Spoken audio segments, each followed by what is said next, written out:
नमस्कार दोस्तों। आज के एपिसोड में हम चर्चा करेंगे कुछ गंभीर अंतर्राष्ट्रीय मुद्दों पर। क्या अमेरिका की नीतियां भारत और चीन को प्रभावित कर रही हैं? आइए इस पर विचार करें। बिल्कुल सही कहा तुमने।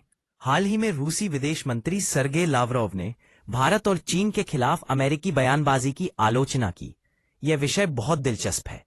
तुम इस पर क्या सोचती हो? लावरोव का कहना है कि भारत और चीन जैसी प्राचीन सभ्यताएं अल्टीमेटम के आगे नहीं झुकेंगी। यह वास्तव में एक चुनौती भरा बयान है। क्या यह संकेत है कि अमेरिका अपनी शक्ति खो रहा है? ये तो हो सकता है। और इसी क्रम में अमेरिका ने गाजा में युद्ध विराम के लिए संयुक्त राष्ट्र सुरक्षा परिषद के आह्वान को वीटो कर दिया। ये भी एक महत्वपूर्ण कदम है। सही कहा। और फिर कामचत्का तट पर 7.8 तीव्रता का भूकंप आया। क्या तुम इस पर कुछ कहना चाहोगी?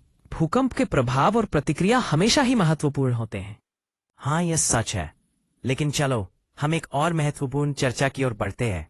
डोनाल्ड ट्रंप ने फिलिस्तीनी मुद्दे पर ब्रिटेन के प्रधानमंत्री कीर स्टारमर से असहमति जताई। यह सुनकर दिलचस्प लगता है। क्या तुम सोचते हो कि उनकी असहमति का असर अंतर्राष्ट्रीय राजनीति पर पड़ेगा? बिल्कुल। और इसके बाद कीर स्टारमर और ट्रंप विदेशी मामलों और निवेश पर चर्चा करेंगे। यह देखना दिलचस्प होगा कि इस बातचीत से क्या परिणाम निकलते हैं। सही कहा। तो दोस्तों, आज हमने कई महत्वपूर्ण मुद्दों पर चर्चा की। अमेरिका की नीतियों से लेकर भूकंप तक हर विषय ने हमें सोचने पर मजबूर किया। हाँ, और हमें ये याद रखना चाहिए कि ये सभी मुद्दे आपस में जुड़े हुए हैं। हमें अपने विचार साझा करते रहना चाहिए। धन्यवाद हमारे साथ जुड़ने के लिए।